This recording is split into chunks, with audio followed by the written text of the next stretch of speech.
Mal-mewt, il-proċess biex katavru jindifen u wieħed rigorus u fih diversi proċeduri li wieħed għandu jimxi magħhom. Biex jara dan il-proċess Kruta One News żar il-Kamra Mortwarja fl-Isptar Mater Dei, fejn fost oħrajn dar il-fridges li fihom jinżammu persuni li kunu għadhom kemm mietu u wara ftit jiem jew ġimgħat jingħataw difna xierqa. Mal-mikrofonu ta' dan l-istazzjon David Grima, xjenzat bi 30 sena esperjenza, spjega li fil-maġġoranza tal-każi it-tabib ikun jaf il-kawża tal-mewt x'kienet.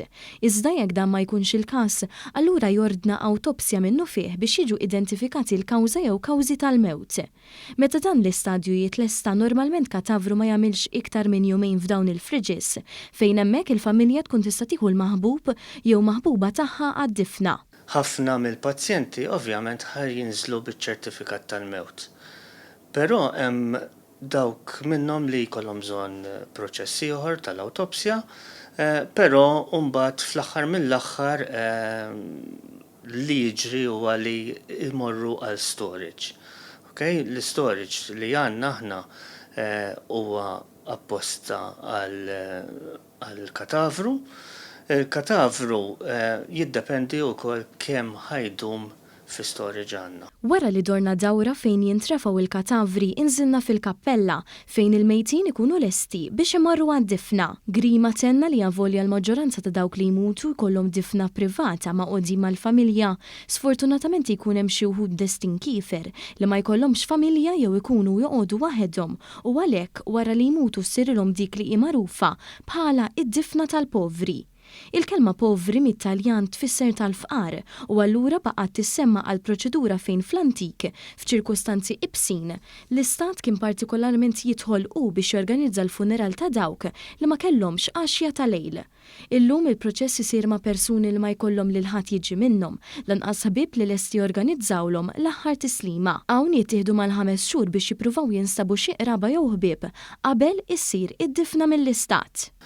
Issa l-proċess tal-povri jiġri aħna nżommuhom mill-inqas xarejn mela l-persuna nikkalkulaw li wara xarejn jekk teqpa' għandna ħanaraw x'ikun ġara. Jekk dawk l-attentati kollha spiċċaw ma tawx frott, noħorġu avviż fuq il-Gazzetta tal-Gvern. Wara tant żmien li aħna nafżaw fuq il-Gazzetta tal-Gvern nkunu nistgħu nagħmlu d-difna li tissejjaħ tal-povri. Madanakollu u sostna li l-awtoritajiet tas-saħħa jieħdu ħsieb biex l-aħħar tislima tingħata b'rispett sħiħ u b'dinjità. Hawnhekk l-istat jipprovdi għall-ispejjeż ta' tebut u karozza tal-mejtin biex dawn il-persuni xorta jkollhom difna denja. Jirriżulta li matul is-sena li għaddiet l-istat organizza 25 funeral tal-povri u din is-sena s'issa saru 14-il difna. U qal li fil-każ ta' katavri ta' persuni barranin isir kuntatt mal-ambaxxati jew konsli tal-pajjiżi rispettivi u kemm il-darba jibqgħu mhux identifikati xi qraba, id-difna issir f'Malta stess. Aħna nikkomunikaw ma' l-ambaxxati jew high commissions li ikunu f'pajjiżna, ħanaraw jekk għandhom xi informazzjoni fuq il-persuna li għadha għandna. Once li nassumu li ma jkunx hemm familjari, ġeneralment jekk wara xarejn ma ġewx claimed, il-familjari ovvjament ma jkunux b'xi mod jew ieħor jeżistu.